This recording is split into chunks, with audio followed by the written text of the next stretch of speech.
दोस्तों नमस्कार। Hind news channel में आप सबका स्वागत है। दोस्तों आइए आप सबको वंदना दुबे एवं पूनम यादव द्वारा गाया गया दर्दनाक दहेज गीत सुनवाते हैं। आप सबको गाना पसंद आए तो चैनल को लाइक एवं सब्सक्राइब कर कमेंट जरूर लिखें। धन्यवाद। पापा रुपया के खातिर जरे तोहार बिटिया, पापा रुपया के खातिर जरे तोहार बिटिया, तोहार बिटिया हो तोहार बिटिया,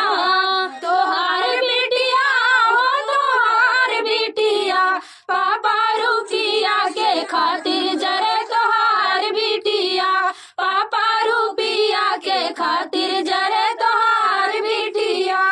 तोहरे ही बनावा के रहल हिरनिया, तोहरे ही बनावा के रहल हिरनिया, खत्म होत बाटे पापा हमारी कहानिया, खत्म होत बाटे पापा हमारी कहानिया,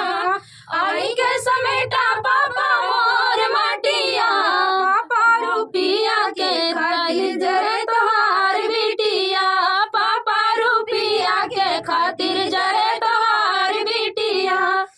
लेके जाए माटी पापा मोर मायके में, लेके जाए माटी पापा मोर मायके में, सेवा से बड़ी के दहेज ससुरे में, सेवा से बड़ी के दहेज ससुरे में, छुही न पाए पापी मोर मटिया, छुही न पाए पापी मोर मटिया, पापा रुपया के खातिर जरे तोहार बिटिया,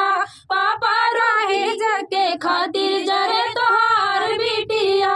पापा रुपया के खातिर